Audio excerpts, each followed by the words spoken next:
avisaros de que soy abogado. Vamos a hablar de tecnología.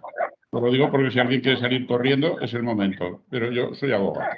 He sido usuario de tecnología toda mi vida y he trabajado en empresas que normalmente eran empresas técnicas. Pero seguro que cometeré algún error que ya me perdonaréis. Esto es lo primero.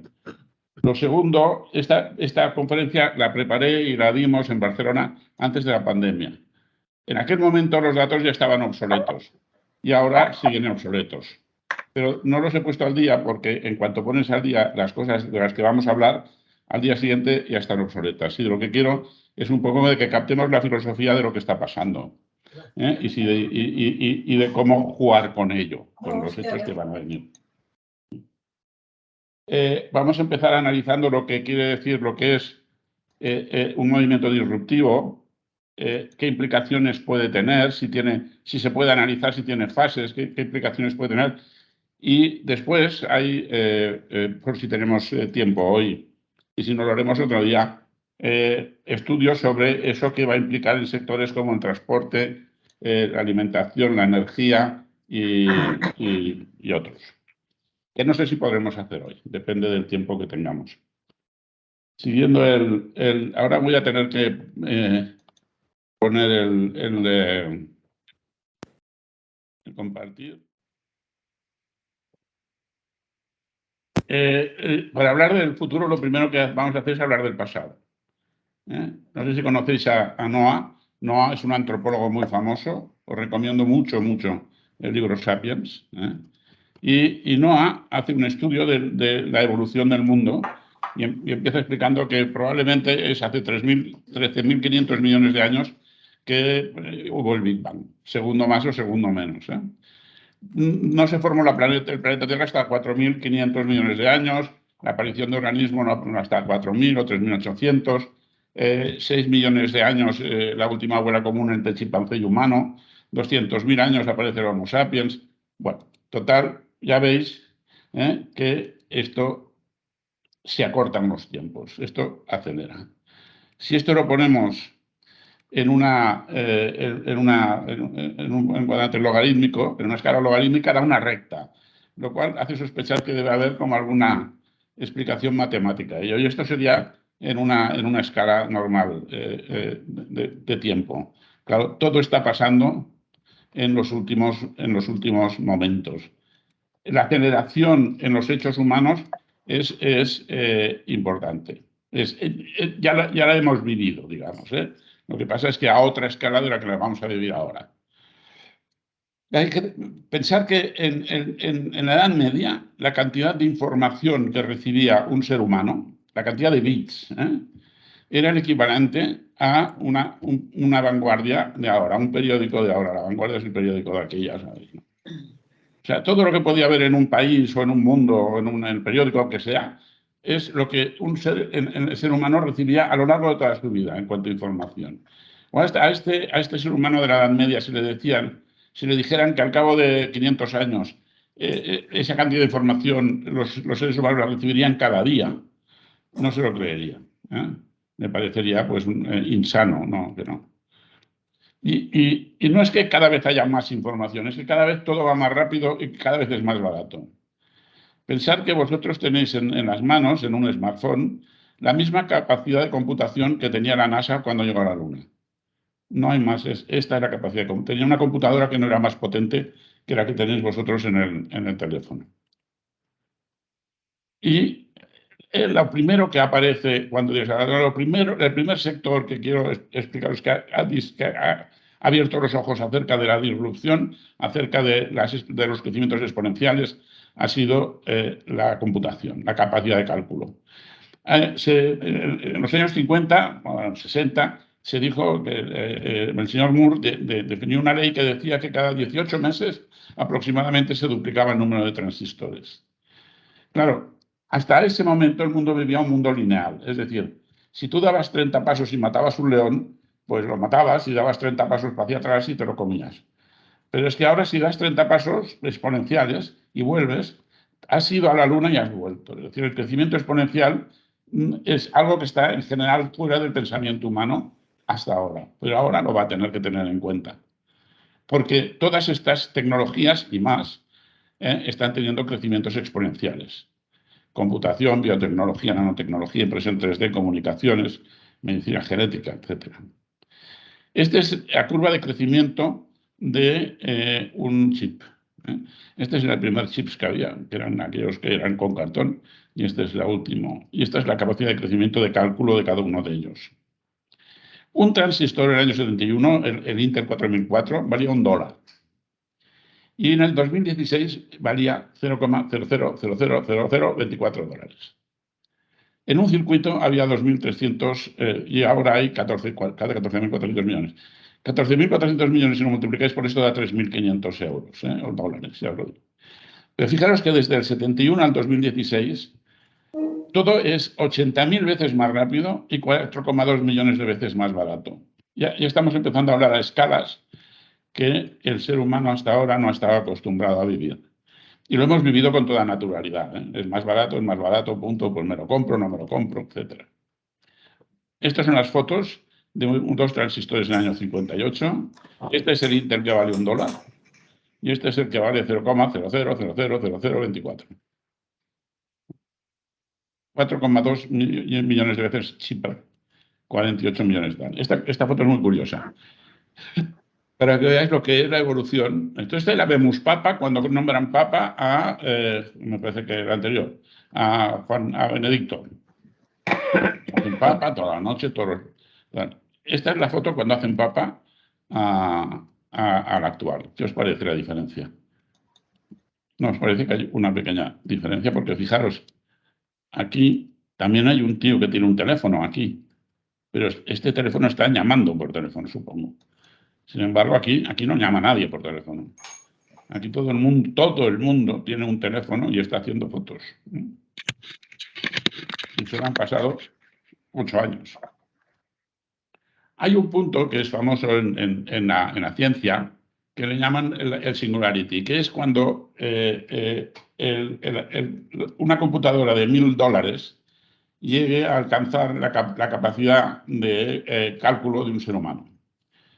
En el 2025 se va a alcanzar.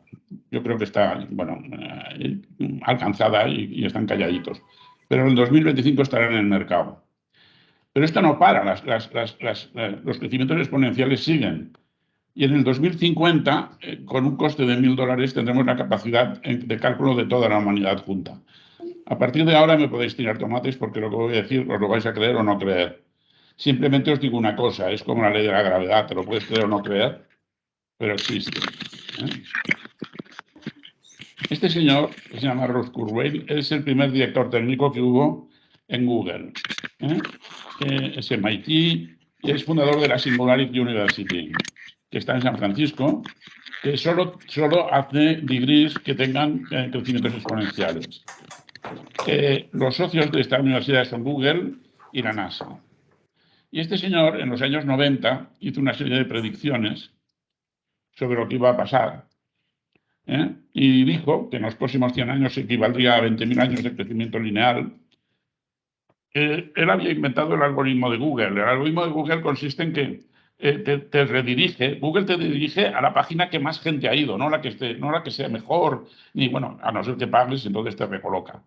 Pero puestos a no pagar, con lo cual supone que cuando más gente ha ido es más buena la página, ¿no? Pero no entiende a dónde te redirige. Ahora ya él está trabajando en el segundo algoritmo que ya se entiende. De hecho, lo he puesto aquí en Colorado porque hace 2 días ha aparecido ya el chat GPT OpenAI que te hace un estudio no sé si lo habéis visto y lo habéis visto funcionar, pero es espectacular. Y además solo está enseñando el inicio de la patita. Lo que viene, bueno, no van a distinguir entre el escrito humano y el escrito por una máquina. Este hombre hizo 147 predicciones en los años 90 y de los cuales 115 han sido probadas casi exactas y 12 casi exactas con un margen de 1 y 2 años. Vamos a ver algunas de las predicciones.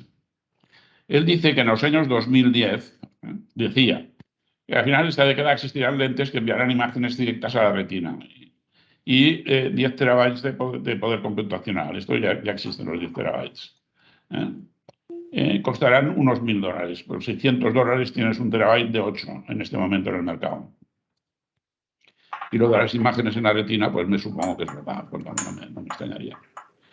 En la década de los 20, los nanorobots eran más inteligentes que la tecnología médica actual y podrán erradicar varias enfermedades, en el sentido de que te los inyectarán en la vía sanguínea y te determinará qué célula es cancerígena y qué no, y te atacará, tal. Esto ya está en periodo de pruebas y a punto de ser comercializado. La prueba de Turing es la prueba en la que someten a una máquina para ver si es capaz de confundir a los seres humanos y que el ser humano opine que la máquina es humana en lugar de máquina. Lo hacen a ciegas, por supuesto. Y dice que en los años 20 los coches autónomos comenzarán a tomar las calles y no se permitirá a las personas manejar en carreteras. Hoy en día es 10 veces más seguro un conductor de Tesla, un conductor autónomo de Tesla, que un conductor humano. Bueno, 8,7 según tienen calculado ellos ahora. Dice que en los años 30 la realidad virtual comenzará a sentirse 100% real y seremos capaces de subir a nuestro cerebro y conciencia a la nube antes del 2040. Esto quiere decir que no sé cómo, pero el que quiera se conectará como con un USB pues a la nube o a un sistema de cálculo. Hay alguien que está hablando y lo oigo catapum, catapum. Voy muy rápido, sí, por voy favor, bien. por favor, todos ponemos mute todos, ¿eh? Gracias. Bueno, en el 2040, este hombre dice que la inteligencia no biológica será 1000 millones de veces más capaz que la biológica y que los robots microscópicos llamados Flugels, niebla útil, serán capaces de hacer y de crear objetos de la nada quiere decir del aire, y a voluntad. Para que no os pongáis ya totalmente en contra mía, pues, probablemente debe haber un error de traducción o de interpretación, y yo con él no he hablado, pero sí que hoy en día ya hay unos procesos en los cuales, a través de insulina sintética, con el contenido de oxígeno y nitrógeno que hay en el aire, se producen proteínas. No es de la nada, pero es del aire, que es bastante parecido a la nada. En el 2045, los humanos multiplicarán su inteligencia por 1000 millones de veces y al poder conectarse de forma inalámbrica ya con el neocórtex natural. Se habrán conectado antes con sistemas de cálculo, pero ahora se conectarán con este neocórtex natural a un neocórtex sintético en la nube. Como dicen los ingleses, whatever it means. No tengo ni idea de lo que realmente significa, o no puedo tener idea de lo que realmente significa esto. Pero suena duro. Si nos suena un poco exagerado, tenemos que recordar que Kurt Gödel, que no es tonto, que es un inventor, es empresario, es científico, tiene 20 doctorados honoríficos, es degree de alumni de MIT, y que lo que ha predicho hasta ahora ha tenido aciertos, y aciertos importantes. Y recordaros el hombre de la Edad Media. Es decir, lo que nos pueda parecer asombroso no quiere decir que no sea verdad o que no sea la verdad. Aquí tenía una pausa para preguntaros si parece que voy rápido o lento, porque esto se va a complicar a partir de ahora, se va a acelerar. ¿Vamos bien? Sí, yo pienso Por que el sí. chat, ¿alguien me Sí, quiere yo decir? creo que vamos bien. Venga, pues vale. Adelante. Paro aquí. Ahora, ya está. Vale, venga. A finales del siglo XIX, principios del XX, hubo tres tecnologías, tres plataformas que crecieron y aparecieron de golpe a la vez. El teléfono, la electricidad y el coche. Lo de a la vez es más o menos, ¿no? Y la convergencia de estas tres tecnologías que no quiere decir que algunas dependían de otras o tenían algo que ver con otras, pero nos llevó a la revolución industrial del siglo XX. Han estado basados en estas tres. De hecho, mirad, esto es en 1904, Nueva York. Había dos coches por aquí, me parece. Tal. Esto es en 1904, mira, dos coches. Y este es el 17, Nueva York. No hay ni un coche, ni un caballo. ¿Eh? La tecnología, el coche tuvo un efecto disruptivo en el mercado en la sociedad. Y ahora analizaremos lo que quiere decir esto. Bueno, pues en el 2010 son 7 plataformas que están teniendo el crecimiento, o más de 7, por lo menos estas 7, que están teniendo unos crecimientos exponenciales y que convergen en los años 20 y pocos que van a explotar todas ellas, o explotar en el buen sentido. La computación, que va a llegar a su límite, la nanotecnología, la robótica en todos los sentidos, las impresiones 3D, que es lo que os va a parecer más lejano, pero no penséis en ello, no penséis que está tan lejos. Las comunicaciones 5G, que quieren decir inmediatas y con un detalle brutal, y la biotecnología o la tecnología del ADN, que luego también hablaremos. Estas siete convergen en iniciar su disrupción. La disrupción de algo quiere decir cuando, en lugar de tener un crecimiento lineal, comienza a tener crecimientos exponenciales. En Singularity University dicen que el patrón de duplicación identificado por Gordon Moore en circuitos integrados se aplica a cualquier tecnología de la información. Es decir, por ejemplo, cualquier tecnología que tenga como base la información va a tener un crecimiento exponencial, tarde o pronto, y más bien pronto. Cualquier ámbito, disciplina, tecnología o industria que tenga acceso a la información y se alimente comienza a duplicarse en sus efectos o a disminuir el coste, que es lo mismo, más o menos anualmente. Y una vez que los patrones de duplicación comienzan, no se interrumpen. Nunca en la historia de la humanidad hemos visto bandas evolucionando a este ritmo. Lo más importante en el futuro es que sepamos que antes se pensaba de forma lineal y ahora hay que pensar o conocer que se puede pensar de forma exponencial. Antes el mundo era de 30 pasos, es general. Antes había que estar atento a los peligros y más atento a las oportunidades. Hemos vivido un mundo de escasez y de defensa y va a venir un mundo en que la abundancia es posible. No digo que sea segura y ya llegaremos a ello. En la que antes se absorbía la información porque era un bien escaso y ahora hay que seleccionar la información porque si no te vuelves loco.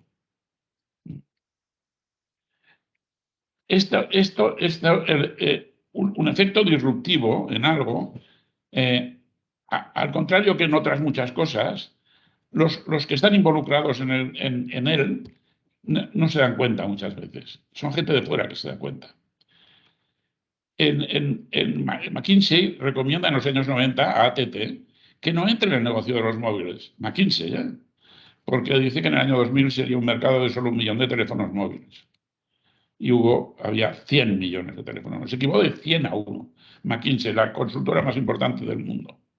Pero no solo él. Todas estas consultoras, que son de primera línea, Gartner, Forrester, McKinsey, Jupiter, a lo largo de los años iban diciendo que los crecimientos de la telefonía móvil del 2002 al 2004 iba a ser del 16% y fue del 100%. Al año del 2004-2006 era un 14% y volvió a ser del 100%. En el 2000, del 12% del 100%. Del 10% y volvió a ser del 100%. O sea, se equivocan en los mayores gurús del tema. En el 2007 se anuncia la salida de iPhone de Apple y en ese mismo año Nokia compra una empresa que tenía sensores de carretera, que tenía instalados en todo el mundo torres que determinaban y podían determinar la cantidad de tráfico que había en la carretera. Quería ser, Nokia quería ser punta de lanza en esto. Al mismo tiempo, se funda en Israel una empresa que se llama Waze, que empieza a utilizar los sifones de sus clientes para mapear el tráfico. No tiene ninguna torre. Simplemente los sifones de los clientes le van dando información de si corren o no corren. En 2 años tenían tantas fuentes de información el uno como el otro, pero en 2 años tenían tantas fuentes el uno como el otro, pero 4 años más tarde, Waze tenía 10 veces más información. En el 2012 Nokia se hunde. Cae por debajo de los 8.000 millones, que es lo que había pagado por Navtec. Uno de los efectos de la disrupción, os decía, es crecimiento exponencial. 2, ojo, los gurús del tema piensan, este tío está loco porque dice esto, o esto no va a pasar. Y después pasa. Y entonces viene un drama.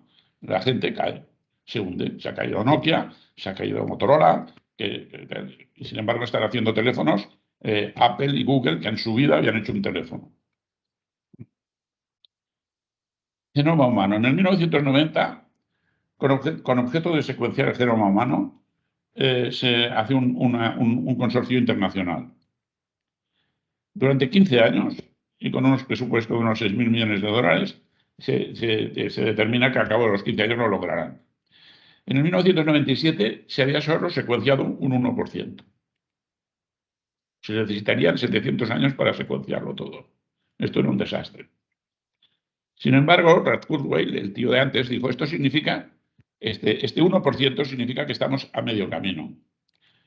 Porque se dio cuenta, y los demás no, que la fragmentación de los secuenciados se duplicaba cada año. Y que, por lo tanto, un 1%, si se seguían duplicando 7 veces, sobrepesaba el 100%. De hecho, el proyecto se completó en el 2001, antes de lo previsto, y a un coste inferior al estimado. Los expertos se equivocaron en 696 años, que no está mal.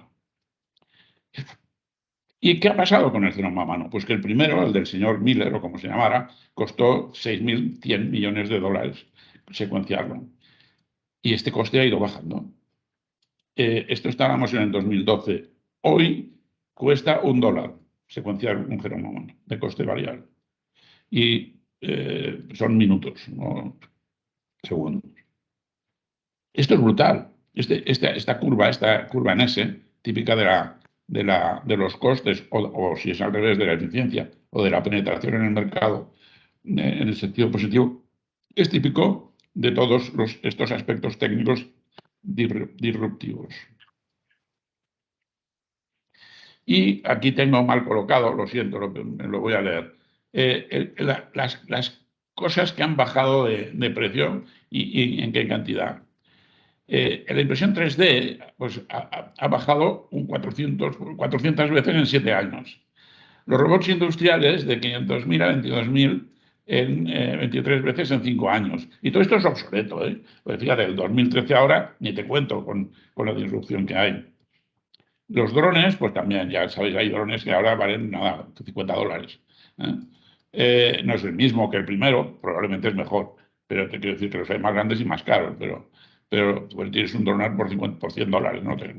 La energía solar, esto es muy importante, y hablaremos, si queréis, en la siguiente sesión. La energía solar, hoy en día, es la energía más barata, es la fuente de energía más barata, punto. No hay discusión, hoy en día. Los sensores LIDAR también han bajado 250 veces en 5 años. Por eso la secuenciación del ADN del perfil completo ha bajado de 10 millones de dólares en el 7 a 1.000 y bueno, ya os digo que ahora está a $1 aproximadamente. Los interfaces cerebro-computador, no sé lo que es.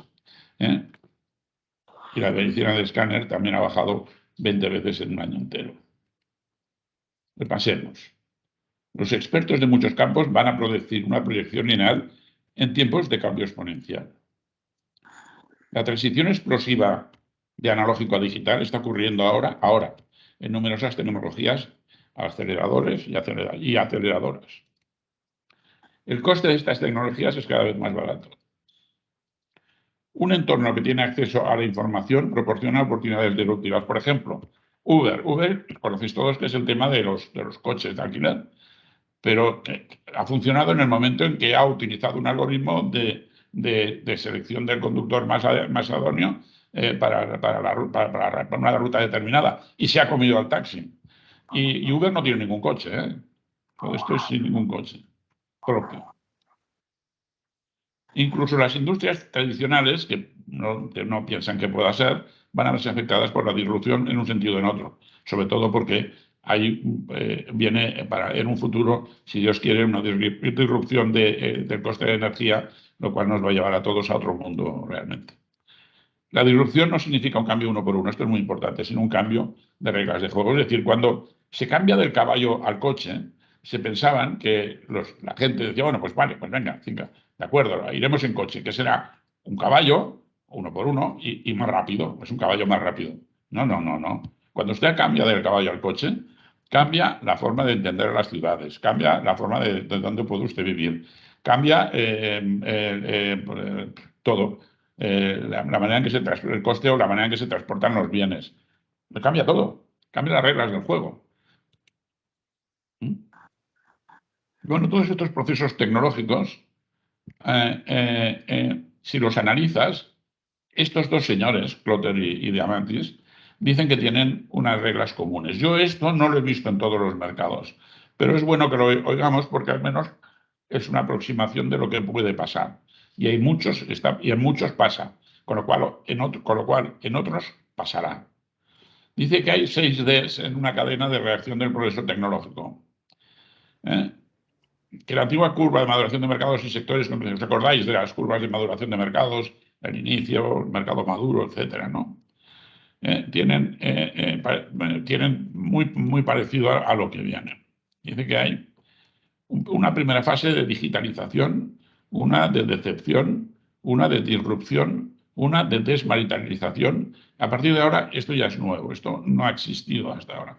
La de dematerialización, demonetarización y democratización no ha existido. Normalmente disrumpía y aquí se quedaba quieta.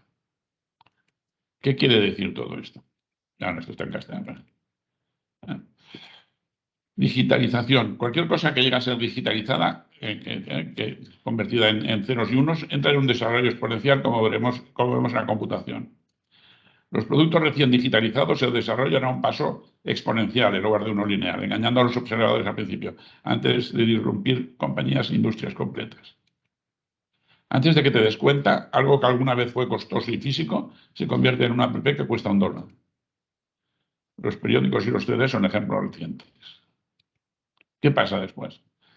Algo se puede digitalizar y, por ejemplo, pues tú estás informado de ello, pero no pasa nada, porque durante un tiempo los crecimientos exponenciales tienen un periodo de crecimiento engañoso.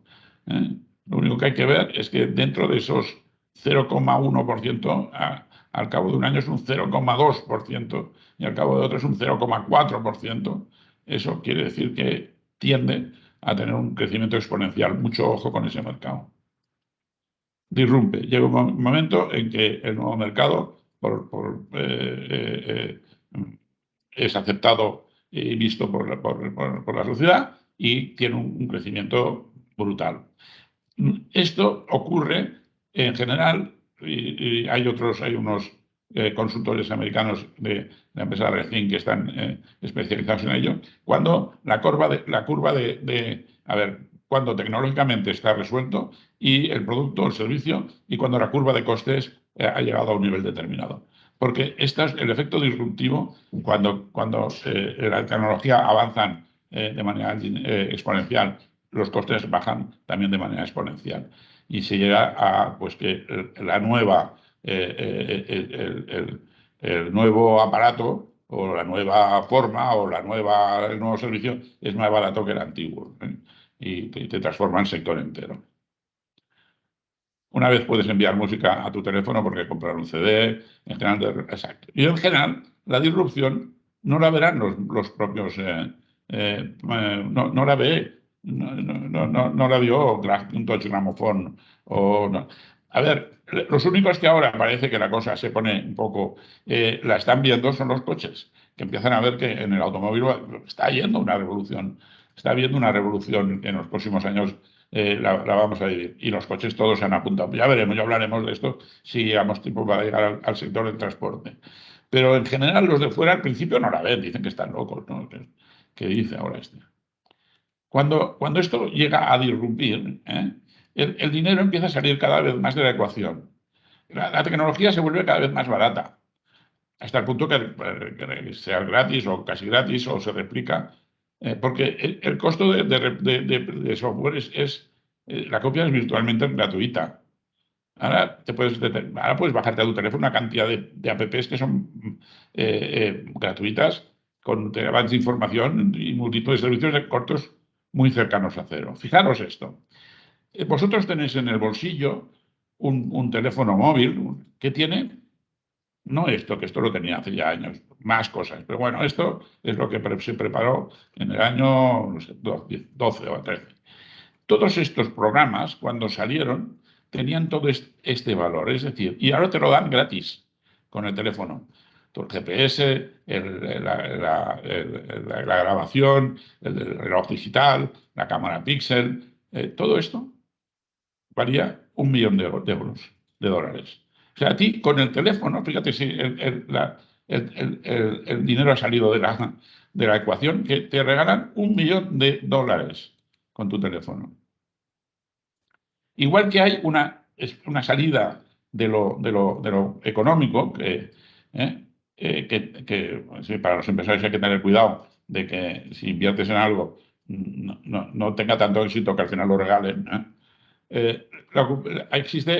Bueno, hay un proceso de desmaterialización. Las tecnologías, las cosas que antes eran voluminosas, grandes y caras, pues cada vez es más pequeño y más ligero o totalmente nada. ¿eh? Uber es el número uno mundial, pero sin ser propietario de ningún coche. Airbnb tiene 0 hoteles y tiene más valor que Hyatt, que tiene 549 propiedades. No necesariamente lo material es ahora necesario para ser actor en el mundo económico a primer nivel, lo cual es muy atractivo para los que somos pobres como yo. Porque nos da la posibilidad de que podemos invertir, podemos hacer de entrepreneur con un nivel es una cosa que yo llamo los makers. Podemos ser makers con poco dinero, ¿no? O sea, entrar en el mercado con relativamente poco dinero. Y por último, hay un proceso de democratización. No algo está digitalizado, la gente puede acceder a ello, las tecnologías ya no son exclusivas de nada. Por ejemplo, en el año 17, el 75% de la población subsahariana tiene un teléfono móvil. A lo mejor no tiene para comer, pero el teléfono móvil lo tiene. Es alucinante. Bueno, ¿esto qué quiere decir? Bueno, todo lo que hemos estado hablando, pues que estamos ante un movimiento en el que, unos sucesos que hacen que los sectores en sí tengan un comportamiento especial. Y necesariamente las organizaciones, y sobre todo las organizaciones empresariales, van a tener que tener otro tipo de características. Una organización tradicional es una organización jerárquica. Es una organización dirigida a los resultados financieros. Es lineal y secuencial. Su pensamiento es primero hacer esto, luego lo otro.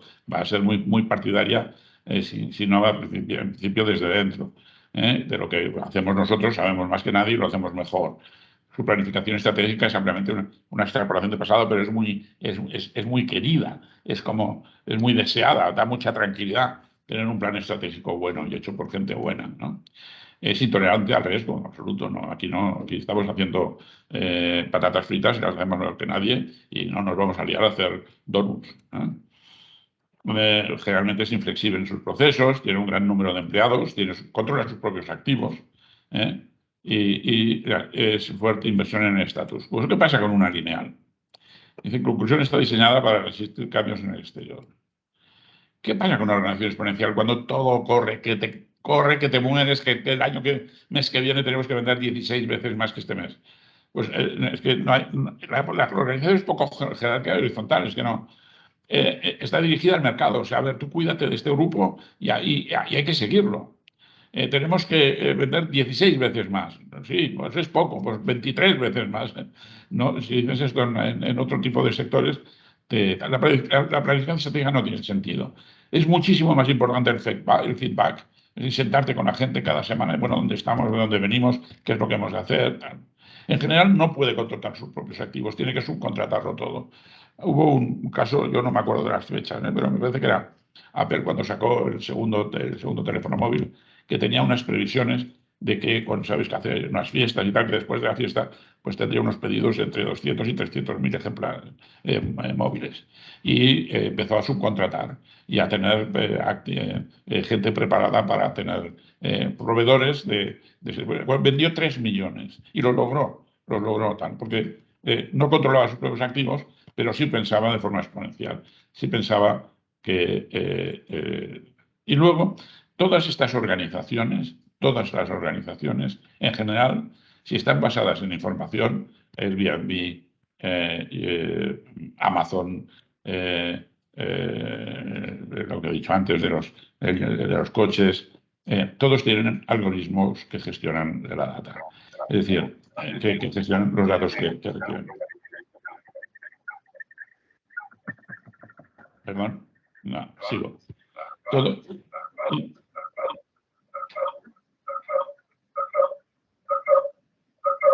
pues no sé qué pasa. Pero no sé si es una protesta.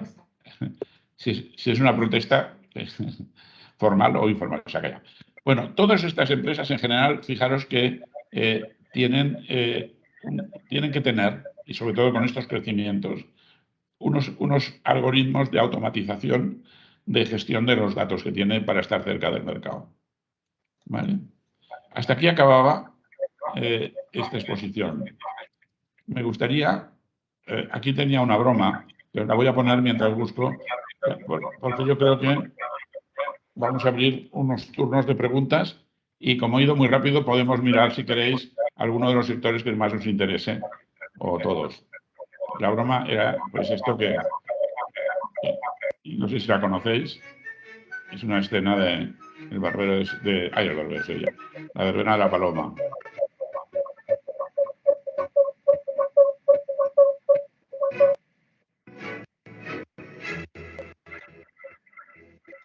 No se oye bien, me parece. ¿Se oye bien? No. No. Lleva la imagen muy lenta, parece. Yo lo veo muy lento, sí. No va la imagen lenta, ¿eh? Ya, bueno, es igual. Es la escena en que dicen hoy las ciencias se adelantan, que es una barbaridad. Y era una broma. Bien, yo abriría el tema,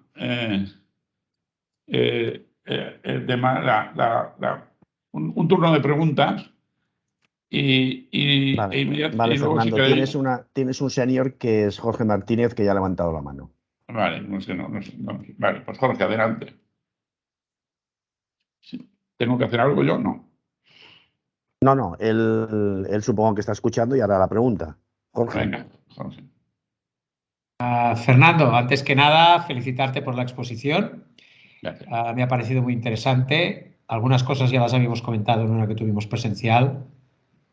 Sin embargo, el único punto que a mí, bueno, me genera cierta duda es en estas casi 2 últimas láminas de comparación entre las diferentes características de una organización que denominas lineal respecto a una exponencial.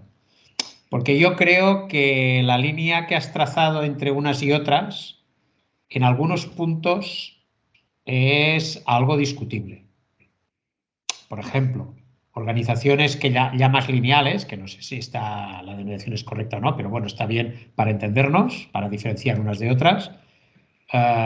Decir que no están dirigidas al mercado, hombre, esto hace muchos años, cuando las empresas, digamos, su punto estaba en la producción porque la demanda lo compraba todo, pues esto era así, pero hace muchos años que ya ha cambiado, que llegó el mundo del marketing y que las organizaciones se volcaron al mercado y ahora realmente de lo que se está hablando es que el cliente es el que tiene, digamos, un poco la batuta porque, digamos, tiene información muy transparente respecto a los diferentes productos sustitutivos y puede escoger y arbitrar, lo cual hace que las empresas tengan que estar muy pendientes del mercado.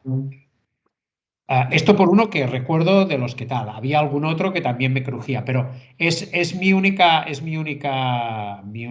pensamiento respecto a todos los que he contado. Lo demás me parece perfecto. Muchas gracias. A ver, estoy de acuerdo contigo.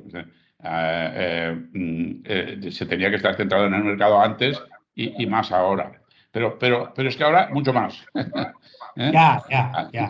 No es que antes, no, antes sí también, estoy de acuerdo contigo, totalmente de acuerdo.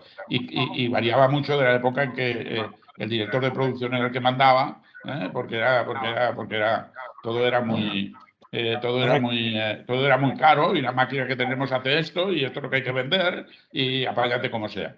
Y el comercial iba vendiendo lo que producía el de producción. Esto con el tiempo ha ido variando. Yo lo único, el otro punto que ahora acabo de recordar de estas dos láminas comparativas es respecto a que la planificación estratégica en las lineales, me parece que dices que es lineal y en la otra es exponencial. Ahí también yo creo que sería otro punto de cierta discusión, en el sentido de que, como tú muy bien has dicho al principio y has, digamos, ilustrado con algunas láminas, esta exponenciación se produce a partir de la digitalización. Yo creo que el pensamiento estratégico, realmente el que es menos común y el más disruptivo, probablemente no en la acepción que estamos trabajando aquí, pero sí que ciertamente en mi punto de vista es disruptivo, es cuando hablamos de pensamiento horizontal, que es el menos común, pero es el que te da, pues, probablemente las estrategias más novedosas, más disruptivas y que mejor penetran en el mercado. Yo no sé si a esto le quieres llamar exponencial, pero yo creo que digamos, exponencial no se me ajusta utilizando las reglas que precisamente has utilizado para determinar lo que es exponencial, que es la automatización a partir de la digitalización y del crecimiento exponencial de los procesos y de los diferentes, digamos, funciones empresariales.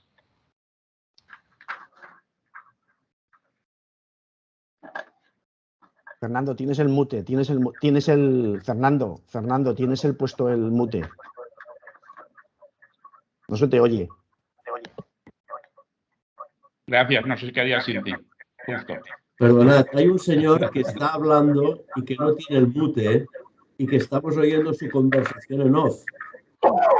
Estornudar y se ve en primera plana. Por favor, cerrar el micrófono y abrirlo solamente cuando vayáis a hablar, porque es que si no está produciendo... Ahora lo ha cerrado. Gracias.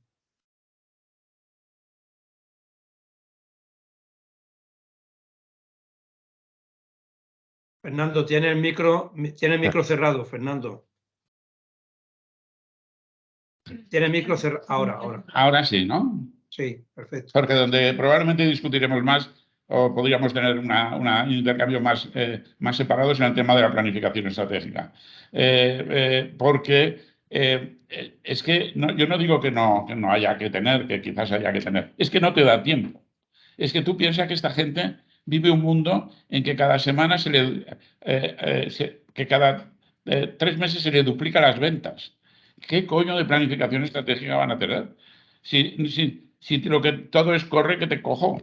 Tienen que buscar, planificación estratégica, hemos de buscar 16 proveedores por todo el mundo, cosas de estas, ¿no? Es donde más discutiría, porque si planificando vas a perder un minuto, ese minuto el mercado no te lo va a perdonar, se te va a ir. Pero por lo demás, a ver, ¿cómo he llegado yo aquí? Yo todo esto lo he empezado a pensar porque en un programa que teníamos para colegios, en SECOT, les quería explicar el mundo que venía. Y a partir de ahí me interesé por estos temas y leí cosas vi que en Estados Unidos estaban bastante adelantados y que había pues varias escuelas, la del este y la del oeste, que pensaban sobre ello. Pero yo no soy un experto en esto, ¿eh? Yo soy un pensador y lo que me gusta hoy es que a partir de hoy seamos todos unos pensadores, ¿no? Con mayor o con menor intensidad. Y entonces tú me dices, oye, a mí me ha hecho pensar que quizás no está bien lo de las dígitos. Fantástico, he cumplido mi objetivo.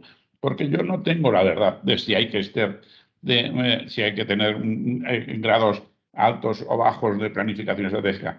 Me da la sensación por las organizaciones que yo he visto alguna disruptiva, que es que no tienen tiempo material, no tienen tiempo, es que no viven, no duermen porque es que bueno,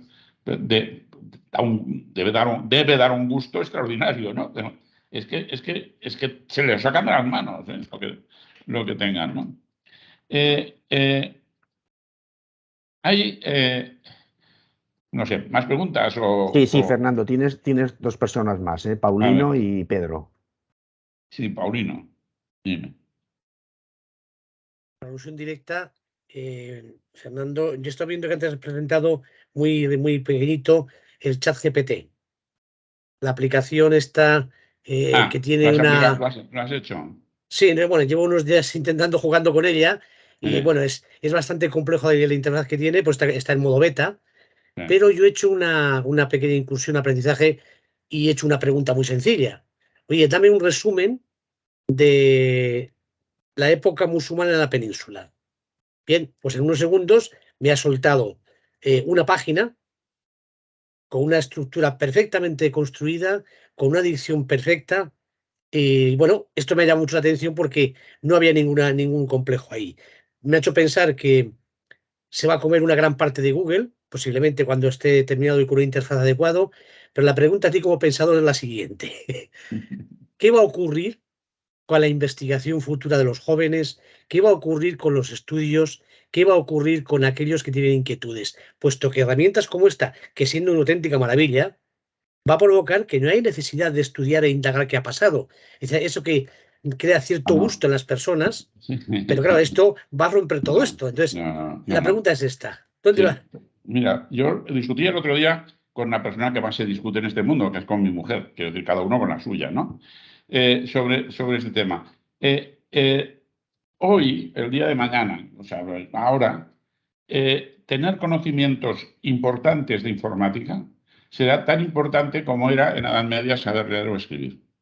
Los que sabían leer o escribir tenían acceso al conocimiento y podían dedicarse al tema A, al tema B. Ahora todos tienen que tener conocimiento relativamente profundo de lo que es la informática para saber lo que puede hacer y lo que no puede hacer. Y si lo hace, hasta qué punto tiene sentido.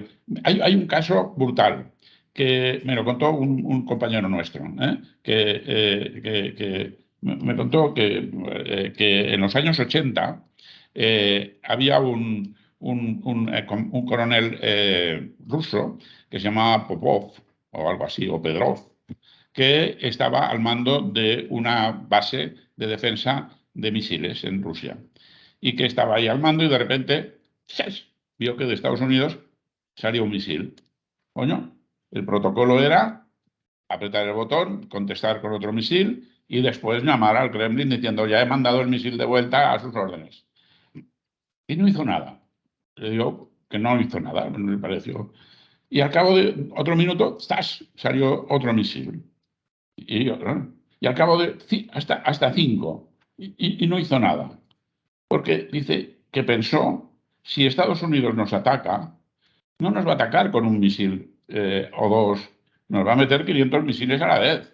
Y se ha acabado, ¿no? Con lo cual, esto debe ser un error. Y lo fue. Por cierto, el Popov se lo pusieron a hacer hoyos en Siberia toda la vida, hasta que cayó el muro de Berlín y le hicieron un homenaje en la ONU, ¿no? Porque este tío nos ha salvado la vida a todos, ¿no? Y supongo que hará los hoyos muy bien.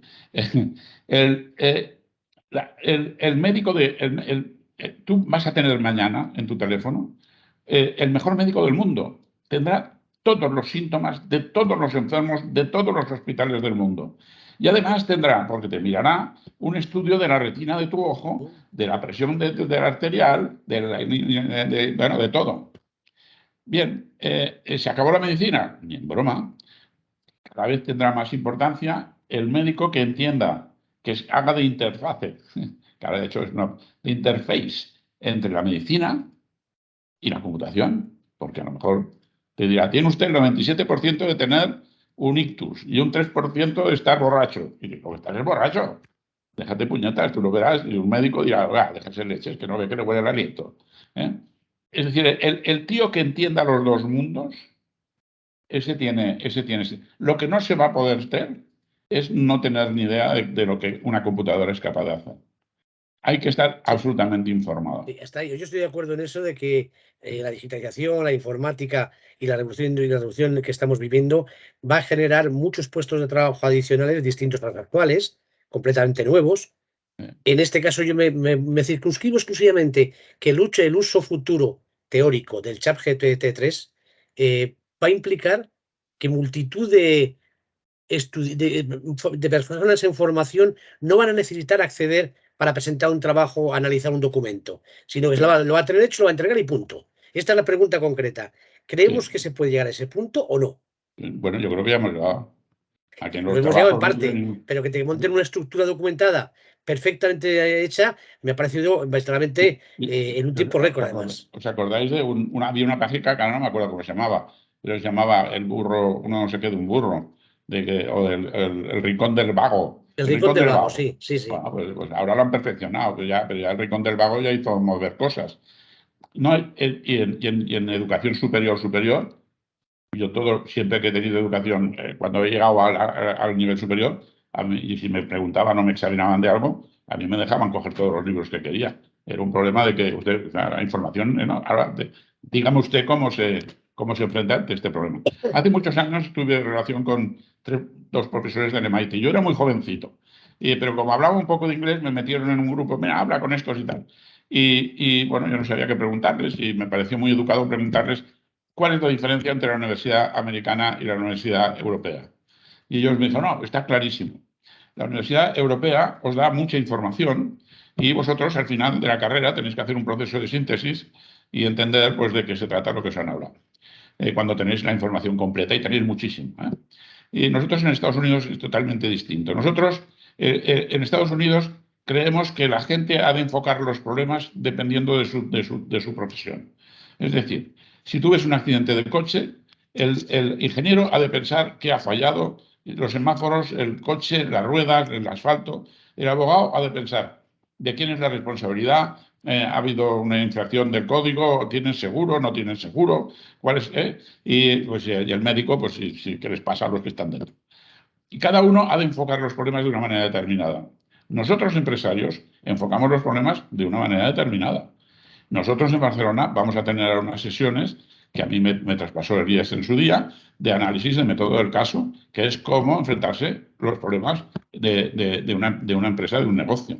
Entonces, ¿a dónde va el día de mañana? Pues el día de mañana es que la información que tenemos, que nos han dado, que era el gran valor que nos daba la Universidad Europea, todo esto es generalizar, o sea, hay de todo.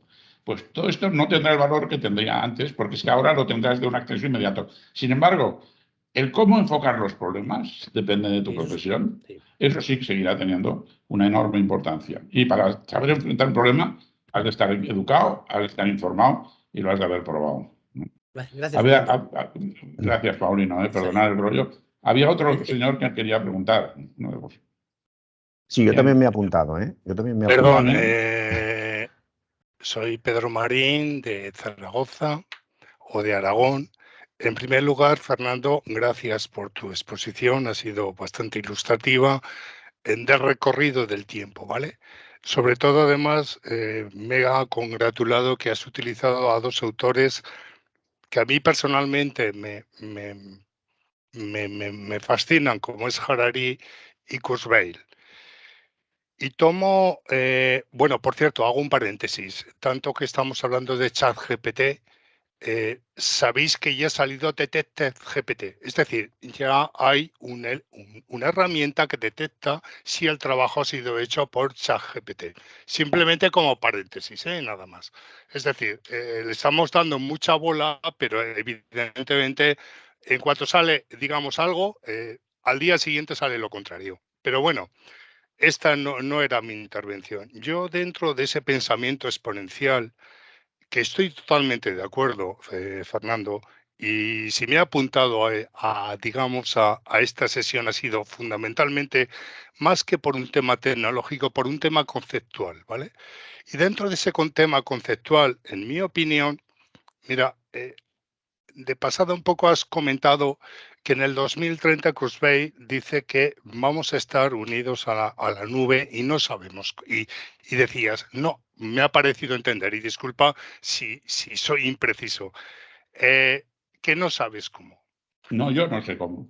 Vale, yo tampoco lo sé con exactitud tecnológicamente, pero lo que sí te puedo decir es que todo lo que tú has presentado eran cosas, coches, aviones, teléfonos, cosas, cámaras, cosas, pero no has hablado del cuerpo humano, que es la verdadera disrupción.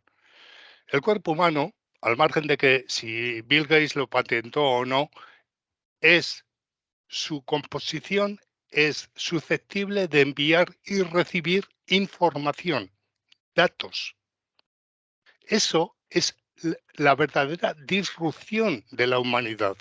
Nunca en la historia, ¿vale? Digamos, vamos a vivir, no sabemos si en el 30, en el 40, el 50, en el que sea, pero que vamos camino de eso, es así.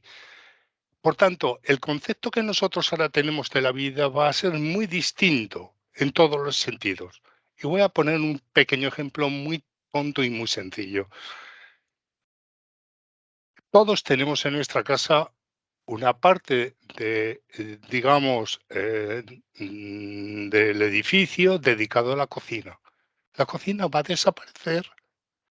¿Por qué va a desaparecer? Tú has hablado de las impresoras 3D y es cierto, las impresoras 3D es el futuro. Y en el futuro, o sea, nosotros tendremos, bueno, No, quien lo sea, quien tengo. viva, una impresora 3D y cuando tú te levantes de la cama, la impresora 3D te habrá hecho el desayuno que tu cuerpo necesita, no el que tú quieres. ¿Vale? Eso es una verdadera disrupción y eso evidentemente cambia todos los esquemas que nosotros hemos conocido. La inteligencia artificial lo único que está haciendo es hacer las acciones repetitivas que el ser humano hemos hecho a lo largo de nuestra vida, ¿vale? O sea, no es más. Simplemente se le ha enseñado, ha aprendido, punto. Pero realmente el ser humano, el concepto, la filosofía, su finalidad en el tiempo es la creación, la creatividad. Porque si tiene información, evidentemente va a ser más capaz de crear más cosas. Tampoco me quiero enrollar, me gustaría mucho porque me fascina este tema, pero en mi opinión, no sé si Pero estaréis de acuerdo o no, o como tú dices, igual me tiras tomates, ¿no? Pero Pedro, vamos hacia un ser humano muy distinto. Gracias. Quedamos a medio camino, tomamos una cerveza y lo hablamos, que a mí también me apasiona.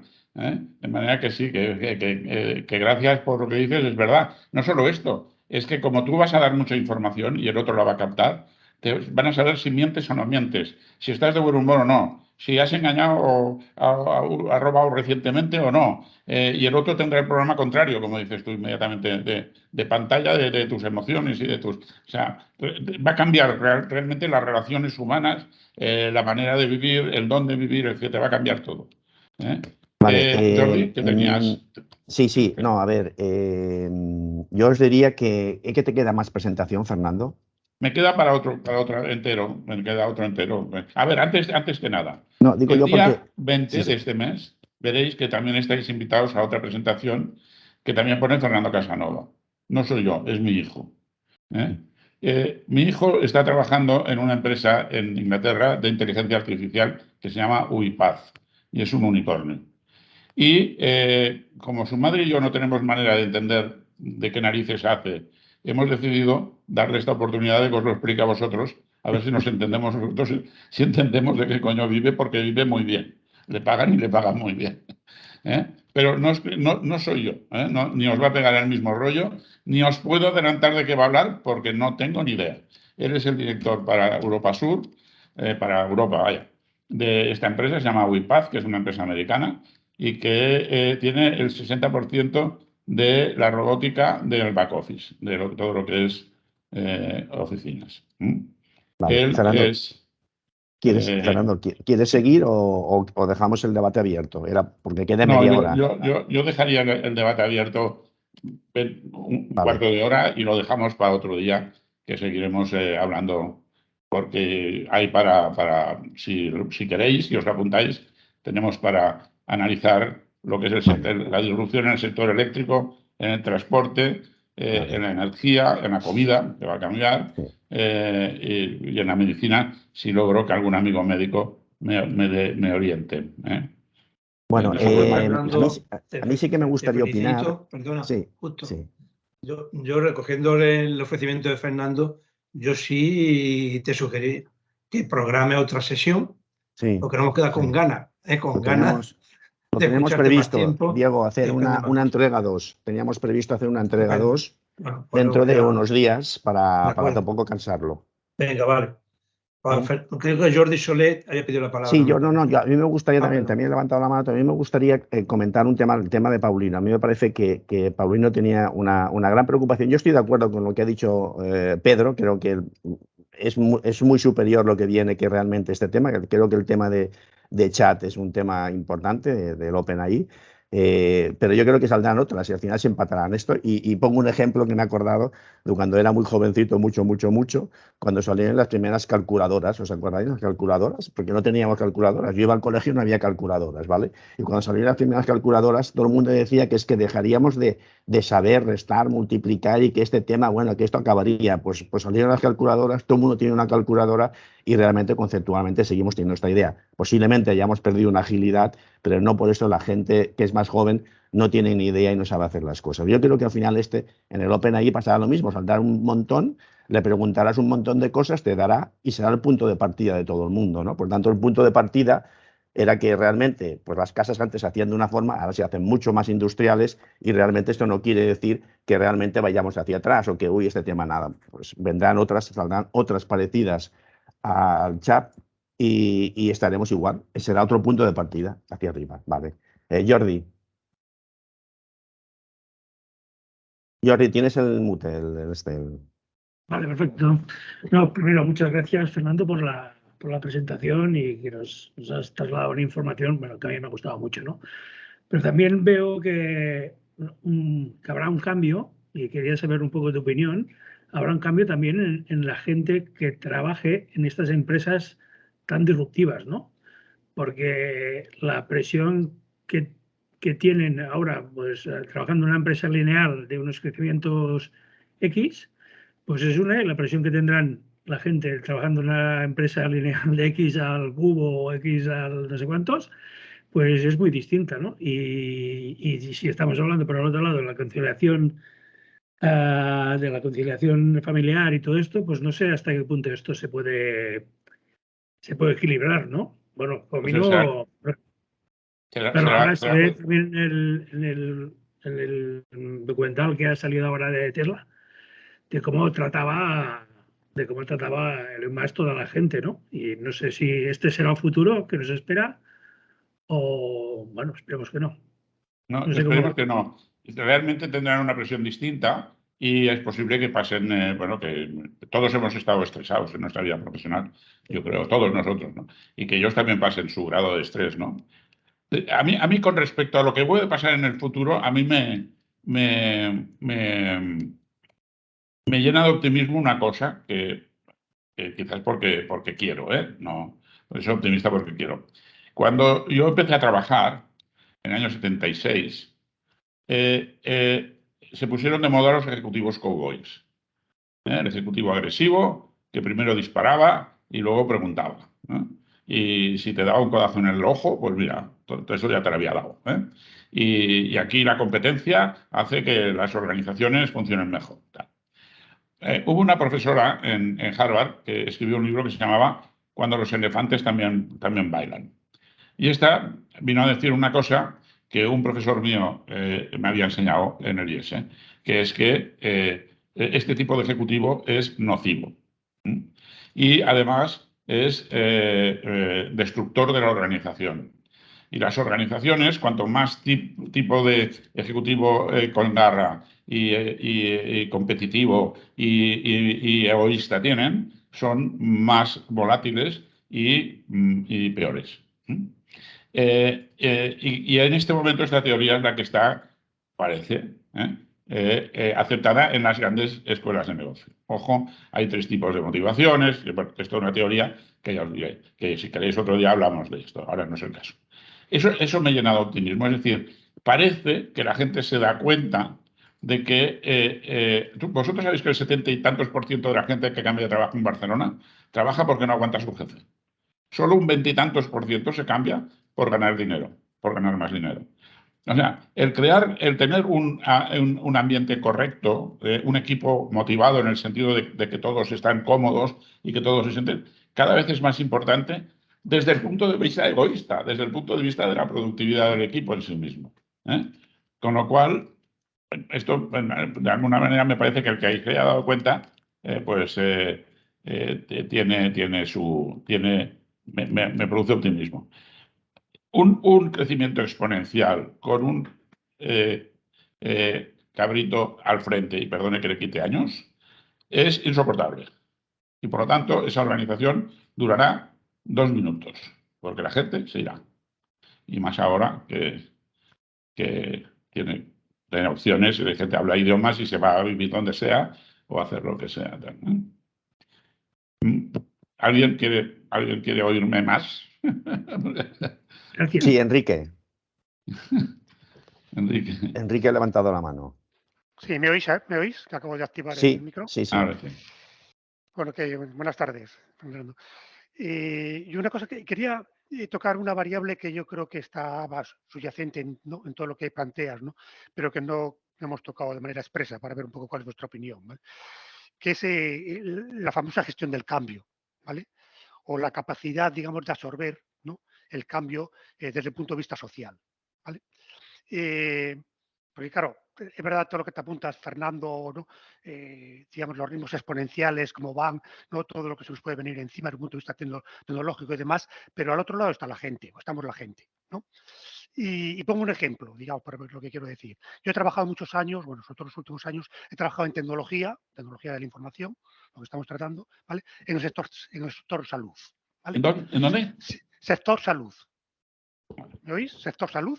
¿Sí? Con médicos y enfermería y tal, ¿vale? Sí. Entonces, cada vez que queríamos hacer cosas, incluso a veces cosas muy básicas, de introducir tecnologías de la información, ¿no? Para mejorar básicamente la productividad, muchas veces en procesos administrativos, pero sobre todo cuando tocábamos un poco el mundo asistencial, ¿vale? El mantra que siempre aparecía, ¿vale?, por parte de los más renuentes era: a ver, vamos a ver, Enrique, ¿vale? Nosotros somos personas que cuidamos de personas, ¿vale? Entonces, aquí la tecnología está bien y tal, pero no nos olvidemos, ¿no?, cuál es nuestro objetivo, nuestros principios y tal, ¿vale? Y bueno, digo esto porque, en definitiva, costaba una barbaridad dar pequeños pasos ahí. Es verdad que al final introducía, pues no sé, acababa la enfermera trabajando con una tablet en planta para meter las constantes y ya no tenía que llevar, ¿no?, los papelillos y tal. La historia clínica evidentemente está informatizada, se incorporaban muchos elementos tecnológicos, se integraban y demás. Pero el tono, no digo yo general, pero mayoritario, ¿vale?, era de pie en pared, ¿vale? Entonces, y bueno, yo creo que como estos podemos ver muchos otros casos, ¿no?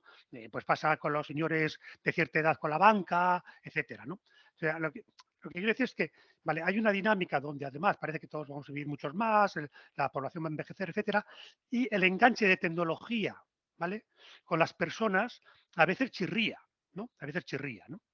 Hay una variable, ¿no?, que tú, por ejemplo, también has apuntado, es parece que el avance que va a ser irrefrenable en la robotización, ¿no? Bueno, pues según las cifras que manejas, cada uno sitúa el cambio de personas por robots ¿no? Sobre todo en entornos fabriles y tal, pues más o menos lejos, pero vamos, parece que es algo incuestionable, ¿no? Pero vamos, el cambio de personas por robots nos lleva a ciertas reflexiones, como entonces qué hacen las personas, si el beneficio, si la ganancia neta de puestos de trabajo va a ser positiva o no va a ser positiva, eso cómo impacta socialmente, tal, ¿vale? Entonces, creo que hay todo ahí, ¿no? Más de fondo, ¿vale? Sobre el impacto social, que yo no sé hasta dónde, en un determinado momento, eso puede actuar de freno. Es decir, la pregunta un poco, Fernando, por contrastar, es esa exponencialidad, ¿no?, que vemos en la tecnología y en los medios que vamos a tener.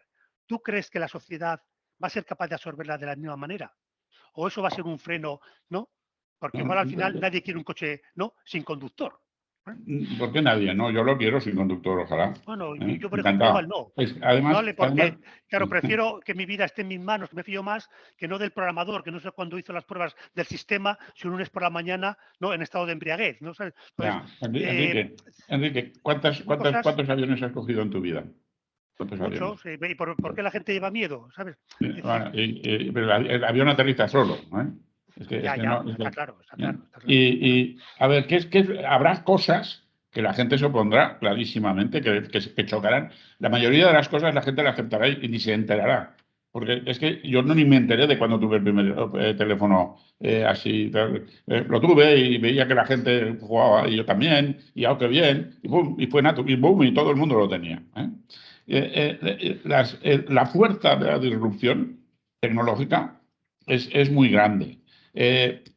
A ver, hablaremos en la próxima sesión, hablaremos de los coches, ¿vale? El coste de un coche, el coste de la milla de un coche el día de aquí 20 años va a ser menor que el coste de la gasolina actual. Me refiero a coche, conductor, todo incluido. Habrá alguno, igual que ahora hay gente que monta a caballo, habrá alguno que tenga un coche y que lo lleve él. Pero es que será una excepción enorme, porque es muchísimo más barato y es muchísimo más cómodo coger y decirme, venga a buscar a mi casa y lléveme a tal otra. Es más, como habrá inteligencia artificial, cuando me descuelgue el teléfono que me digan, ¿qué, don Fernando? Ya estamos otra vez aquí, no sé usted, Golfo, váyase para casa, que ya es muy tarde. Entonces me vendrá a buscar y me llevará a casa. Y es mucho más cómodo que el yo tener que... O sea, habrá cosas que chocarán porque cuesta y sobre todo hay periodos que no, la disrupción a lo mejor no es perfecta y sin embargo se querrá introducir como sea, como está pasando ahora, desde mi punto de vista, en las grandes corporaciones y en la administración pública, en su trato con el público. Es infame llamar por teléfono y hacer que alguien te dé una cita previa. Es que parece que estés jugando contra las fuerzas del mal.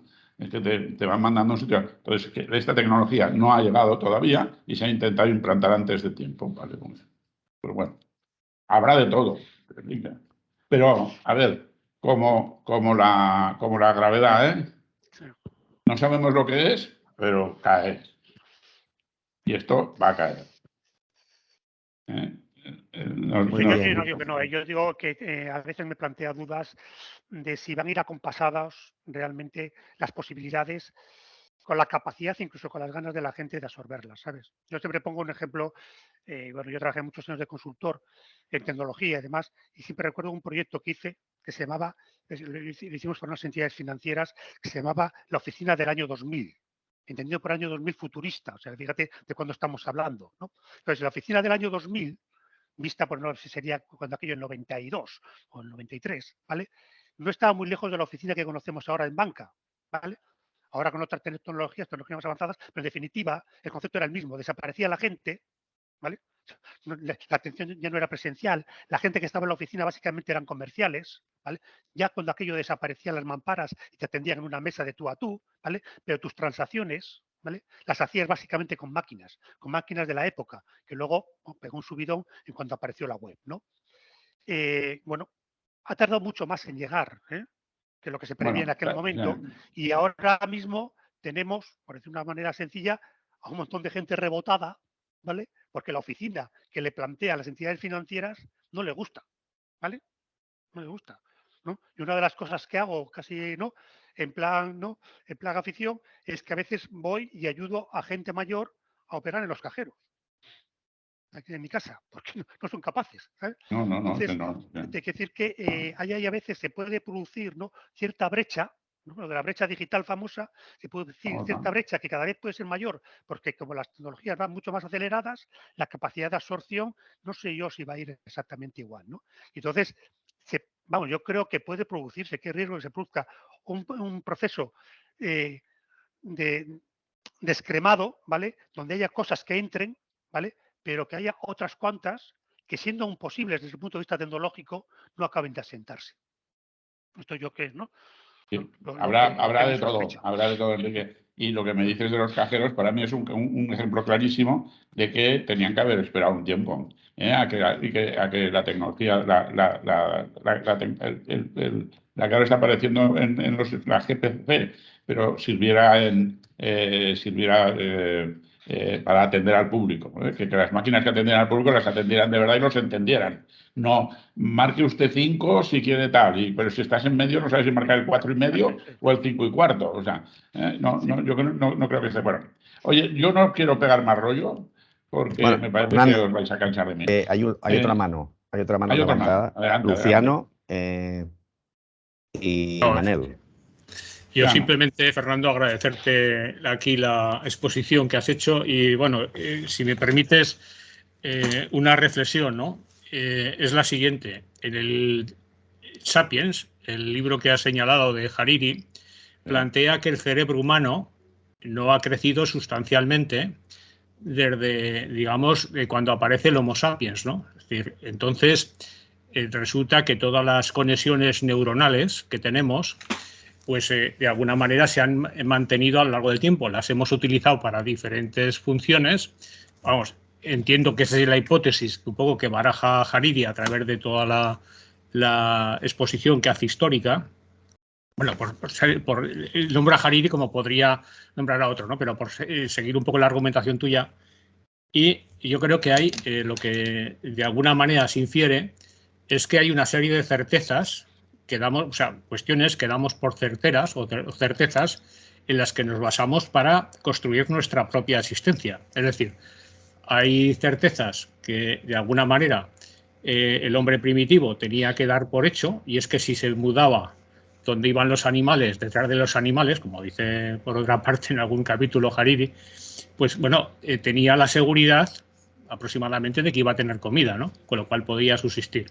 Bueno, se da la complejidad de la organización y esa complejidad de la organización va haciendo que progresen esas certezas, ¿no? En otros ámbitos.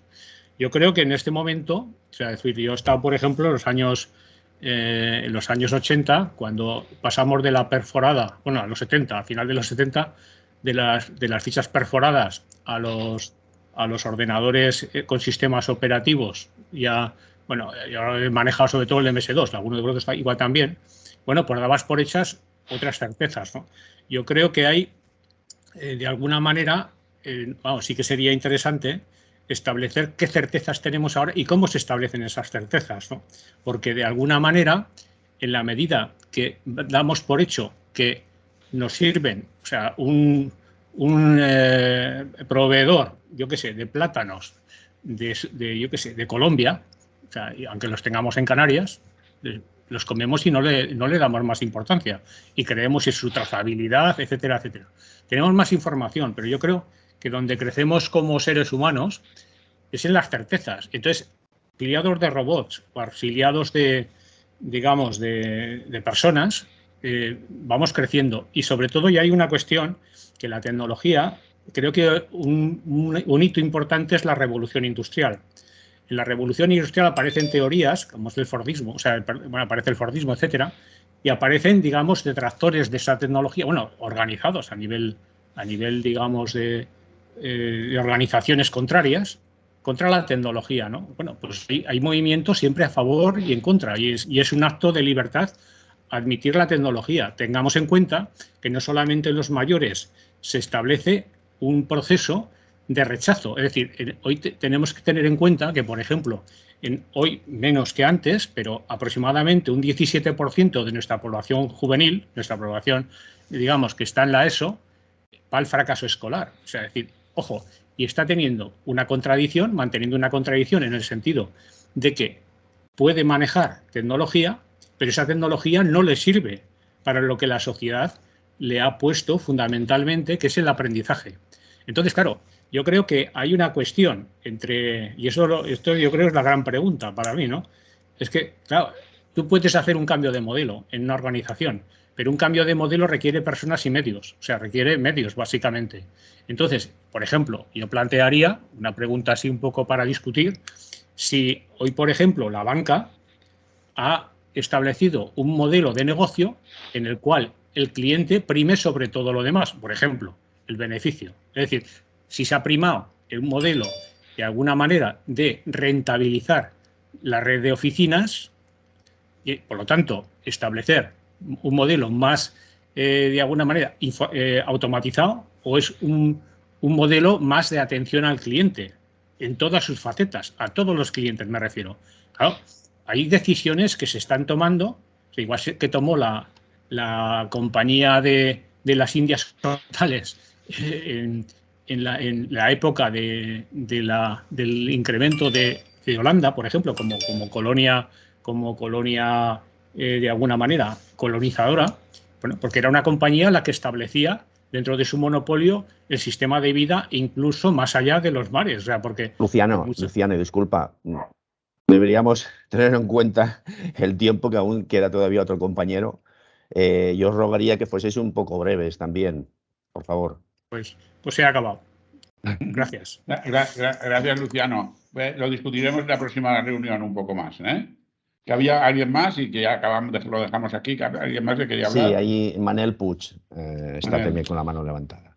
¿Qué tal, Manel? Sí, gracias. Rápido, una pregunta muy rápida, porque toda esta exponencialidad dentro del mundo tecnológico, digamos, desde hace 2 siglos especialmente, ¿cómo será suficientemente rápida esta exponencialidad como para poder evitar la otra exponencialidad que existe actualmente del cambio climático? Yo creo que sí. Yo creo que sí. Yo creo que sí. Lo hablaremos en la próxima sesión, cuando veremos. Es que la verdad es que lo que viene es fantástico. Yo tengo mucha envidia a los chavales que tienen 20 años ahora. Les tengo envidia. Me da mucha pereza a mí también. Ya estoy un poco cansadet y ya que hagan lo que quieran, pero me da mucha envidia. ¿Y por qué? Porque les vienen momentos apasionantes a vivir. Entre ellos, una energía muy barata. Todas las civilizaciones han caído cuando su fuente de energía cae. Pues esta de ahora no solo no cae la fuente de energía, sino que se va a ver potenciada a unos niveles que hemos de discutir y lo veremos a ver si estamos de acuerdo o no. Vale, si tú tienes, imagínate que tengas energías sin coste. Pues tienes tanta agua como quieras, porque tienes toda el agua del mar, tienes toda la capacidad de limpieza del aire que te dé la gana, porque tienes, puedes establecer sistemas es decir, hay lo que viene en los próximos 30 años va a poder dar la vuelta a el efecto humano del cambio climático, porque luego el cambio climático también tiene causas que no son meramente humanas, aunque la huella humana está clara, pero hay causas no humanas. Cambios yo solo os quiero recordar los cuadros que teníamos de Julio César. ¿Os acordáis? Julio César, ¿cómo lo vemos todo? Con una sabanita puesta así. Y en cambio, el Papa Justo no sé qué, pues va con un gorro de lana, abrigado hasta aquí, y los dos vivían en Roma. ¿Qué pasaba? Pues que en el año 70 a.C., la temperatura en Roma era la que fuera. Y en el siglo XII-XI hubo un bajón climático en todo el continente, junto con una peste y junto con una pandemia. Cosa curiosa. Y quiero decirte que hay también movimientos naturales, pero la huella humana la van a evitar, van a llegar a tiempo. Estoy convencido. Sí. Yo también estoy de acuerdo contigo respecto especialmente a la energía, que no lo he preguntado, pero será uno de los puntos clave. Lo veremos, si queréis, lo veremos la próxima vez. Oye, yo os doy las gracias por vuestra paciencia. Sí, os he hecho pensar un poco sobre este tema, pues misión cumplida, y muchas gracias a todos. Nada más. Y a Justo, que es el que lo organiza todo y el gran jefe gurú de estas sesiones. Muchas gracias a todos. Buenas tardes. Y como ha dicho Fernando, tenemos 2 nuevas convocatorias. Uno del Fernando Casanova 2. Este sí que va a ser, también muy polémico porque es un tema importante, pero con Fernando haremos la segunda entrega dentro de cuando tengamos tiempo o calendario para que realmente podamos convocaros. Muchísimas gracias y buenas tardes y que tengáis una buena semana.